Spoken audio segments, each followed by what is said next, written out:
Afeganistão pode cair no Enem e em vestibulares? Dificilmente haverá tempo hábil para incluir fatos de agosto de 2021 nas principais avaliações. Professores afirmam, no entanto, que provas podem trazer perguntas sobre aspectos históricos, geográficos e econômicos do Afeganistão. Entenda quais os tópicos principais a serem estudados. Assisto agora, em Últimas Notícias. Com a crise desencadeada pela volta do grupo Talibã ao poder, o Afeganistão ocupou o noticiário e pautou discussões nas redes sociais ao longo desta semana. Será que, por isso, o tema pode ser cobrado no próximo Exame Nacional do Ensino Médio, Enem, e nos vestibulares?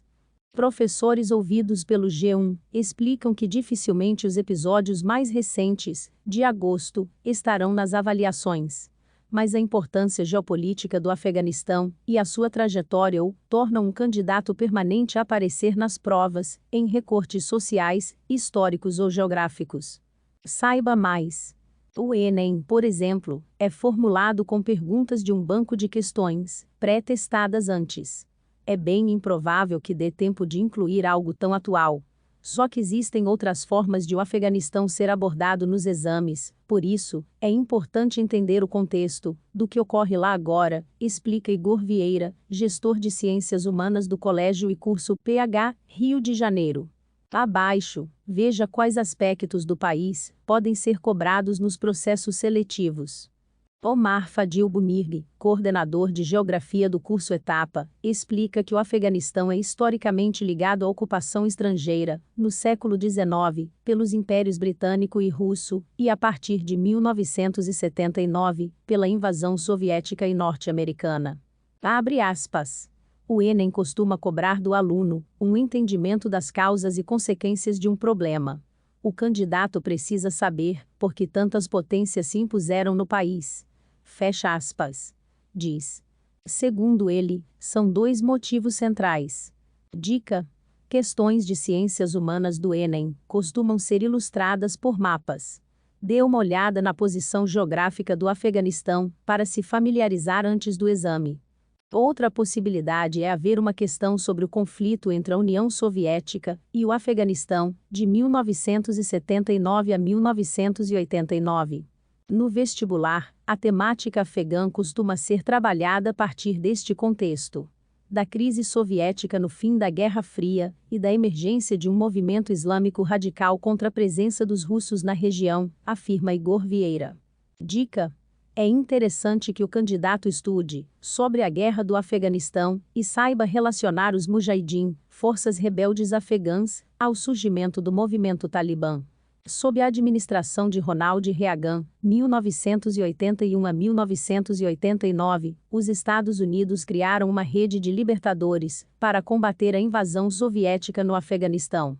O presidente procurou e financiou extremistas islâmicos que aceitassem continuar a guerra contra a URSS. Abre aspas.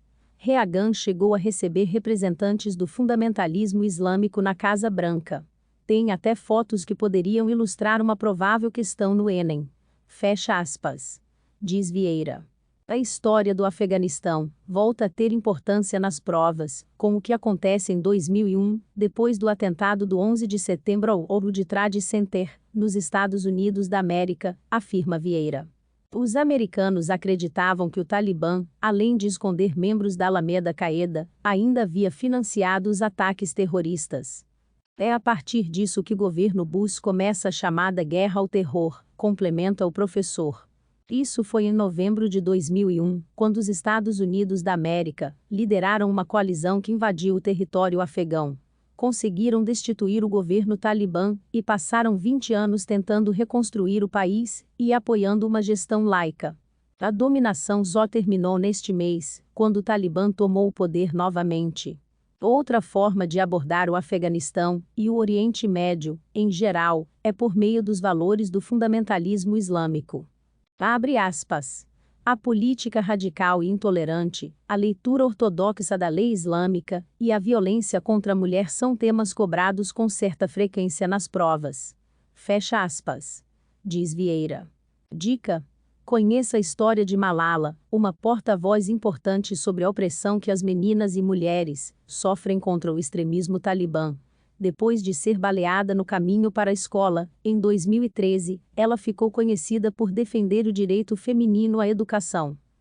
Se inscreva para acompanhar a cobertura desta e de muitas outras notícias. Veja também essas outras notícias que podem ser do seu interesse.